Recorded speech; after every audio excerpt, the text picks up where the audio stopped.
राहुल गांधी जो कर रहे हैं वो एक्चुअली उनके हाव भाव, उनकी लैंग्वेज, उनके मैनरिज्म्स ये अचानक से कैसे बदल गए?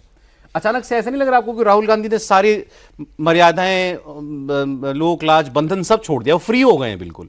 जो बोलना है, जिसको बोलना है, जैसे बोलना है, तू तड़ाक करना है, व्हाटएवर करो, कोई फर्क नहीं पड़ता। शायद उनको ये लग रहा है कि ये जो जंतर मंतर पे जो बैठे हुए थे कुछ लोग, जिनकी वीडियो वायरल हुए, वही दुनिया है आज की। यही लोग हैं जो मतलब जिन तक हमको पहुंचना है। विनोद जी आ गए सर, आ जाइए प्लीज, आ जाइए। विनोद जी आ गए सर, प्लीज बैठिए। सर, राहुल गांधी जी के कल के भाषण की और योगी जी के आज के भाषण की मीमांसा की जा रही है जी, चुनावों से जोड़ करके, क्योंकि लक्ष्य तो चुनाव। अब तो हर भाषण चुनावी होगा। हाँ, तो हर भाषण चुनावी। कल लाल किले से प्रधानमंत्री भी बोलेंगे तो चुनावी पुट होगा। तो राहुल गांधी का भी कल का जो कुछ था सब चुनावी था ना सर? ठीक, अब आइए, अब आते हैं साहब उस पर। मैं योगी वो राहुल गांधी ने जो कल जिस तरीके से बातें की उसका काफी क्रिटिसिज्म हो रहा है, लेकिन राहुल गांधी, मुझे नहीं लगता कि राहुल गांधी ने वो नासमझी में की है या राहुल गांधी बोल गए, ऐसा नहीं होता। राहुल गांधी सीनियर लीडर हैं, जो किया सोच समझ के किया। मेलोनी वाला जो भी किया वो भी ऐसा ही था, हालांकि उससे बच सकते थे वो उनको उसमें उन्होंने तो संदीप दीक्षित ने बोला, उन्होंने उसमें खींच लिया, राहुल गांधी अवॉइड कर सकते थे उसको। Anyway whatever. अब आज मैंने पहली बार ये जो जनरेशन वाला चार्ट है इसको से बड़ा सीरियसली पढ़ा सर। तो जेन अल्फा जो है वो भी 2 से 13 साल की है, तो अभी तो वो बाहर है। फिर जो जेन जी है, ये 97 से 2012 के बीच जो लोग पैदा हुए हैं बच्चे, जो 14 से 29 साल के हैं, इनकी आबादी जो है हमारे देश में वो लगभग 25.5% है। ठीक, मतलब वोटरों में भी 25.5% है।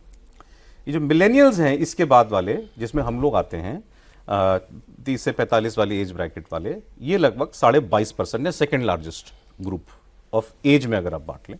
उसके बाद फिर जनरेशन एक्स वाले जो हैं, जो कि 46 से 61 साल के बीच में, विनोद जी जैसे जो, हम उससे भी आगे वाले आप बूमर हैं। बेबी बूमर्स लिखा है इसमें, ठीक है, आप बेबी बूमर हैं। खैर एनीवे, 46 से 61 साल वाले ये लगभग 20% है, और वो जो जिसमें खुद को बता रहे हैं विनोद जी, वो लगभग 8% है। तो जो सबसे टारगेट जिसको किया जा रहा है, जेन जी, सबसे बड़ा वर्ग, सबसे युवा वर्ग, वो जो अभी दुनिया को समझ रहा है, या social media, 24 hour internet age वाला, जिसने अपने हाथ में डिवाइस देखा है हमेशा एक, और उस डिवाइस पर अब वो नई नई चीजें देख रहा है, वो एआई के दौर से भी सीख रहा है। अच्छा, ये जनरेशन फिक्स नहीं होता, ये फिक्स माइंड नहीं होता है, जैसे हम लोग फिक्स माइंडेड हैं। क्या आप फिक्स माइंडेड हैं? नहीं, ऑलमोस्ट हमारी जनरेशन के लोग जो है जिस पार्टी को वोट दे रहे हैं लगभग उसी के साथ बंध जाते हैं। मतलब उम्मीद करते हैं ऐसे नहीं है, ये ऐसे नहीं है, ये तो अभी पक रहे हैं, इनकी चॉइस बदल सकती है ना। तो अब इनको टारगेट की जो 25.5% है, राहुल गांधी इनके लिए कर रहे हैं।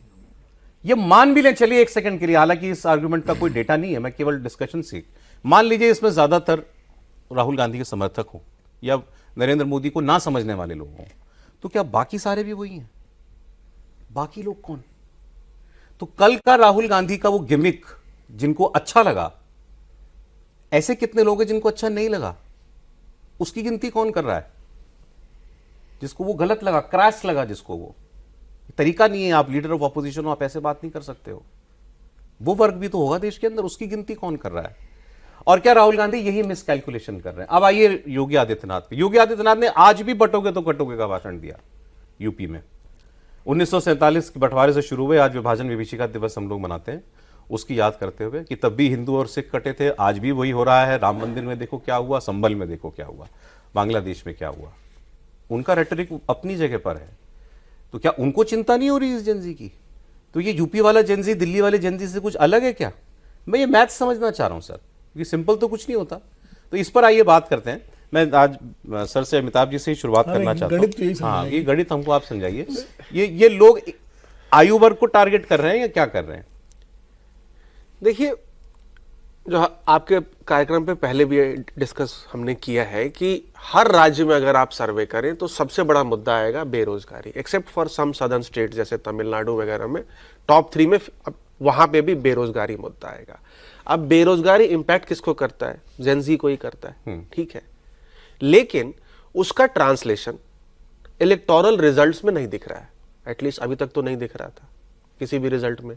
अगर जेनजी ने भाजपा को वोट नहीं किया तो फिर आसाम और वेस्ट बंगाल में इतनी प्रचंड जीत कैसे हुई होगी? ठीक है, इसका इंपैक्ट लार्जली हमको दिखा है, या इसका इंपैक्ट क्यों नहीं होता आपके आंकड़ों में ही दिख गया। अगर जेंजी यानी 18 से 29 25% है, 25.5% है, यानी नॉन जेंजी 75% है। एग्जैक्टली। सीधी बात है।